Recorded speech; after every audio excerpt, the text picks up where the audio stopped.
Hey there everybody, it's markcrilley. I'm back with another How to Draw video. Today we're going to be learning how to draw Totoro and the two little cute mini Totoros, as I call them anyway. And to give it a little bit of a holiday twist, we are going to draw them as gingerbread cookies. That's right. So this video kind of has two different layers to it. One is simply learning how to draw these characters. The other is trying to create the illusion of a gingerbread cookie surface. So let's begin by drawing some basic guidelines for Totoro over here. So this is Totoro's body, kind of a difficult shape to describe. To me it looks like a kind of a giant gumdrop, I suppose, and very flat on the bottom, at least when he's just standing there. People like to know the size that I'm working at, so I will tell you it is right around 9 centimeters. That works out to 3.5 inches. And I did want to point out that this paper is sort of a light brown. I'm doing that because later on I'm going to be using my beloved white gouache to add some white paint and make it really pop out against this sort of beige background. Well, let's go ahead and draw the ears. Now the ears to me sort of look like giant spear tips, I guess you could call them. They do come in here at the base before attaching to the head, and I think in a really realistic drawing of Totoro you would see little hairs or some sort of filaments kind of poking out there. This is a gingerbread Totoro, so we're not going to get into details like that. But now I think it's time to move on to drawing the belly. He has this big patch of almost perfectly circular white fur. Now I've sort of shifted this circle a little bit over to the right because I want to draw Totoro in a bit of a 3/4 point of view, just to make it interesting. Before we move on to drawing the facial features, why don't I get in the arms over here on the left and right. Now when you're drawing the arms, you should pay attention to where they stop relative to the bottom of the body. I'd say it's about maybe 1/4 or slightly less than that of the entire distance. I'm going to go ahead and erase that initial guideline that helped us draw the gumdrop, the Totoro gumdrop. Maybe that'll be my next challenge, to draw Totoro as a gumdrop. Watch this space. I'm not going to erase this entire line, but what I'm going to do is erase the top part and then sort of curve this line of the belly back just a little bit. It should, stop at around the same place that this line does. Well, let's go ahead then and draw the facial features.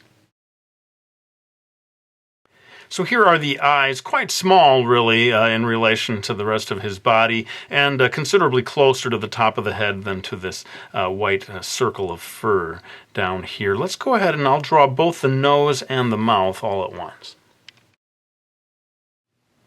So notice that the nose is quite high on the face. It's between the two eyes, maybe a little closer to the bottom of them than to the top. And then the mouth, again, I've shifted over a little bit here to the right so as to make Totoro appear in a 3/4 point of view, and that will be helped if I add a line here for one of his two legs. This arm also fully visible, whereas this one is not. All of this contributing to the idea of a 3/4 point of view. Now, he does have actual whiskers, these giant, almost pole-like whiskers. He has whiskers. He has whiskers. I am going to draw them as lines right here, imagining that this is a gingerbread cookie.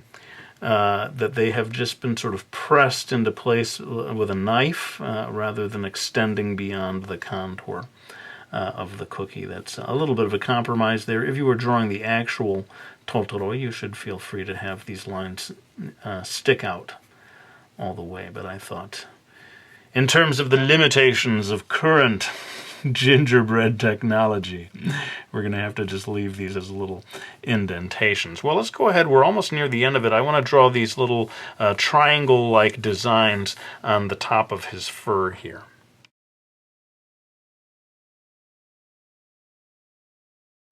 So when you're drawing these, you want to pay attention to the number of them. You have 4 on the top, 5 in this second row. Both of these rows kind of, this one being right across the middle and the second one above, so both of them occupying the upper half of that circle.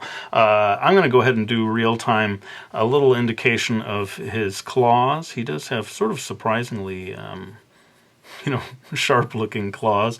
If he needed to defend himself, stand back. Don't make Totoro angry. And they are actually very sort of like finely detailed in the real drawing of Totoro. Again, I'm doing a sort of a cookie version here, so I'm going to kind of make them large and simplified so that we can imagine this as a cookie shape. And that kind of brings us to the end of Totoro. Now, before I start coloring things, I'm going to move on to drawing the next of these two, I call them mini Totoros. I don't know if they have an actual name. Someone let me know in the comment section if they do. But I'm going to draw the second one right here in the middle. Now, this is not really to scale because the actual Totoro is way bigger than this second-in-command Totoro. But for the purpose of this video, since, again, I'm doing these sort of gingerbread cookies, I thought, why not make this character large enough that you can sort of see the details. Notice how flat the top is here. That's a little deceptive because I'm going to be adding the ears. In fact, let's go ahead and add those right now. So you can see how getting this shape in place sort of helps you for placing the ears. I noticed that the ears are quite pointy. It seems to me pointier than what you might see on Totoro himself, and certainly not having these little stalks that he has over here. So there are sort of anatomical differences. Maybe as he gets older or larger, he develops those stalks. Who knows? But let me go ahead and draw. Well, I'll do the same thing. I'm going to draw this kind of big circular patch of fur down here. So I've sort of squished it down a bit, made it a little more of an oval, a bit more ovavular, as we say here in Crilly speak. I want to draw the arms, but I'm going to do a little twist here and have this one carrying the bag. If you've seen the movie Totoro, he has this bag filled with acorns, I think it is. So first we'll draw the arms, and then after that I'll draw the bag. So with this arm, I'm going to do kind of like I did over here. I'm going to erase the upper section of it. I guess it was over here that I did that. Get it right, Crilly. Leaving just a little gap there to show that they are attached. And here, of course, we want to erase all of this as the arm is up here. And I've just sort of temporarily drawn in a little space for the hand, although, again, we're not going to get into so many details. Let's go ahead now then and draw that bag, and then we'll move on to drawing the facial features. So when it comes to drawing this bag, of course, you should feel free to make it any size you want. You could make it more of like a Santa sack filled to the brim with juicy acorns. But let's move on now and draw the facial features and probably the feet. I guess I'll save that for last. But let's go ahead and draw the eyes and the nose. So the eyes are proportionally larger compared to the rest of the body when compared to Totoro's proportions, also a little closer together. I didn't see any sign of whiskers in any of the photo reference that I looked at, stills from the movie and so forth. And also the mouth seems to disappear a lot, giving him this kind of startled look, which you see in the film. I'm going to add a couple of lines here that make this bag look a little more bag-like. And now maybe we can go ahead and draw the patterns here, the sort of triangle-like patterns, as well as the feet.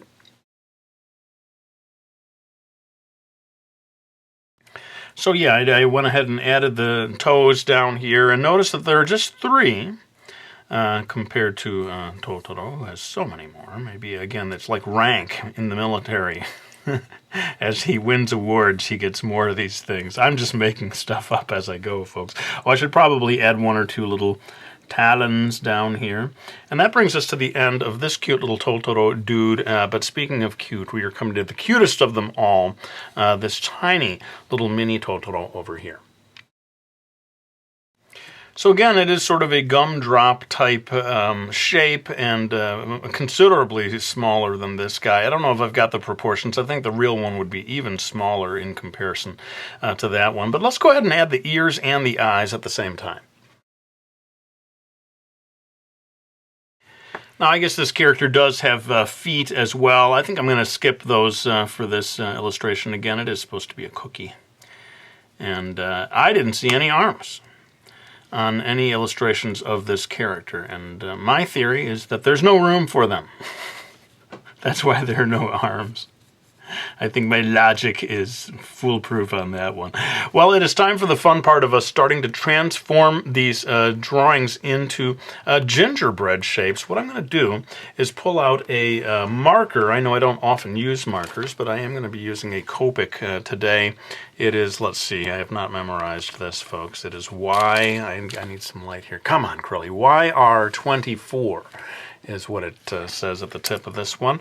I'm going to go ahead and use this for coloring in all of the characters at once, and rather than make you sit there and watch me color it laboriously, I'll do it all in time-lapse, but then I'll come back and maybe give you some advice.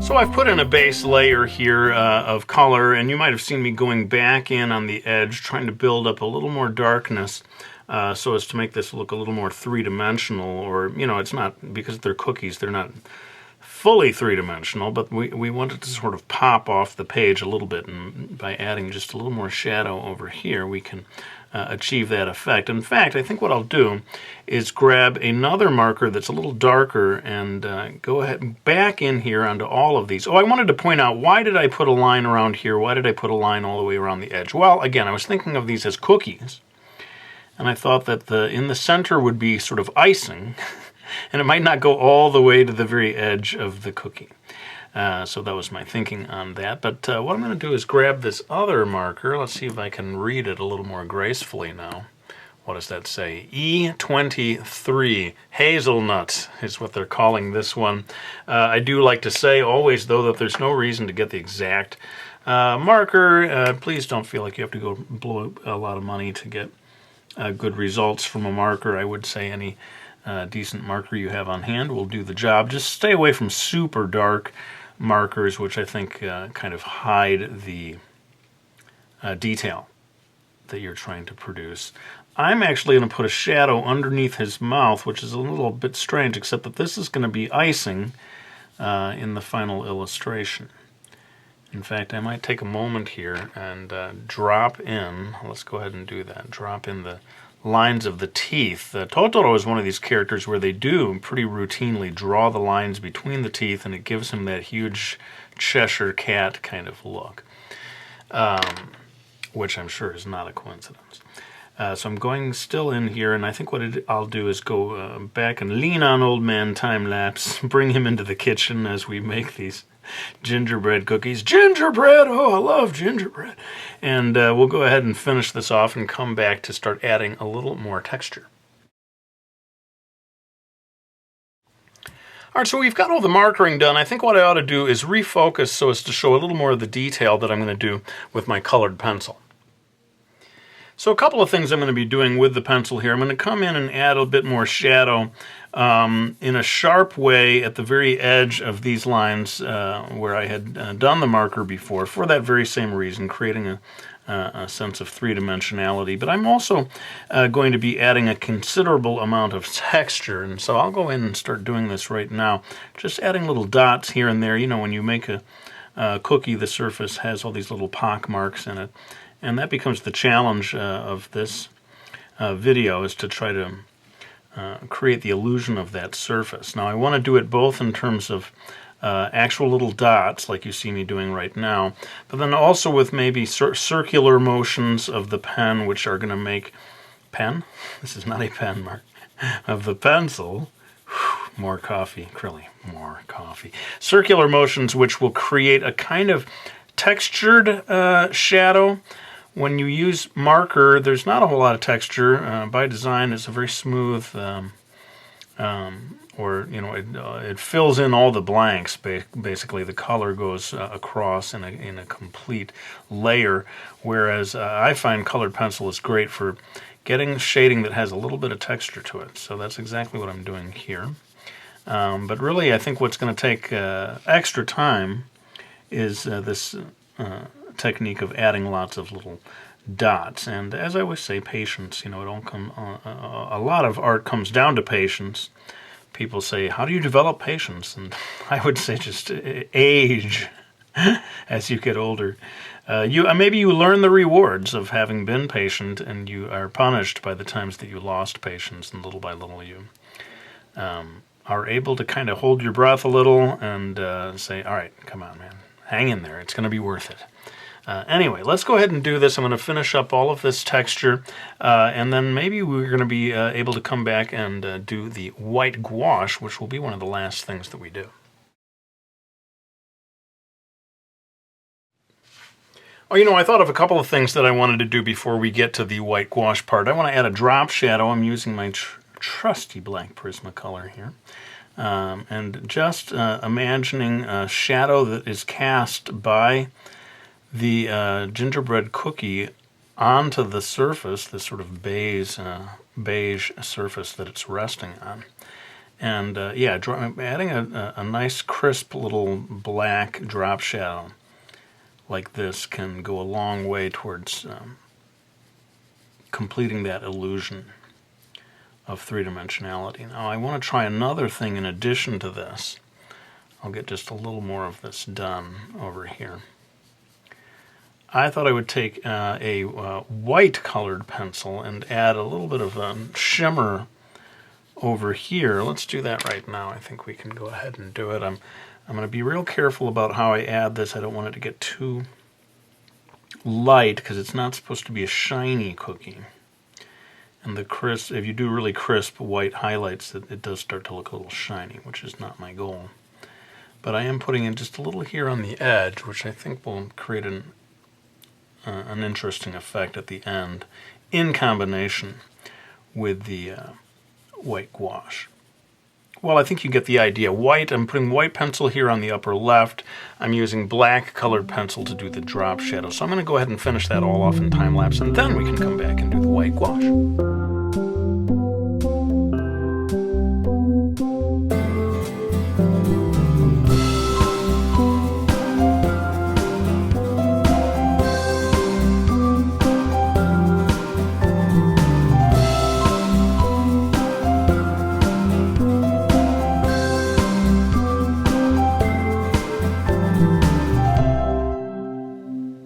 Well, we're almost ready for the final part of the illustration. I wanted to point out what I did here is I brought in a little bit of just graphite pencil here to fade the shadow of the black Prismacolor onto the paper. That it helps, I think, a little just to make it less harsh and makes it more realistic looking. But now it is time to pull out my beloved white gouache, and I am taking a brush here. I have diluted it.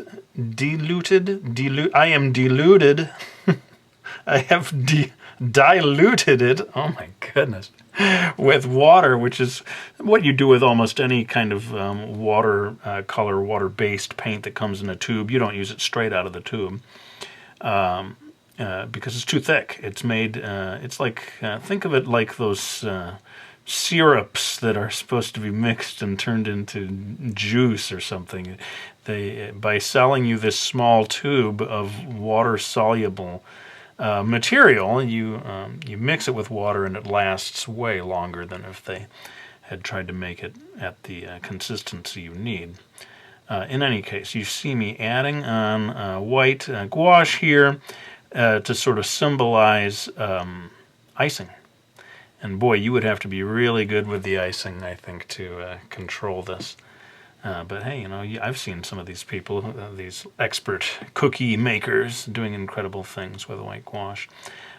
Basically, all I would say is take your time with this. Again, diluting it with water is key to, and you find the consistency that works best. You might have added too much water, in which case you're not getting the real white. It's showing through too much. You have to kind of work at it until you find the consistency that works best for you. So, time to grab good old man time lapse to help us finish off this last part of the illustration.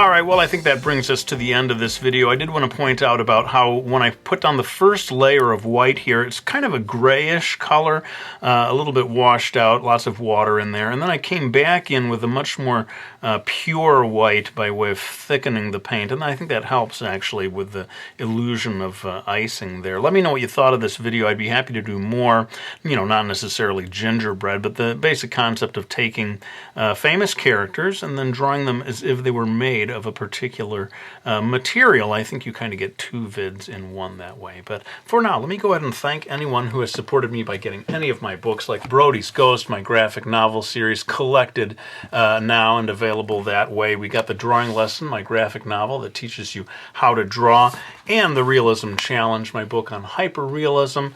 Of course, the very latest book, Mastering Manga 3. Always super, super appreciative of anyone who supports me by getting any of these books, but let's go ahead and lay down this pencil. I want to thank you all for watching this video. I hope you found it useful, and I'll be back with another one real soon.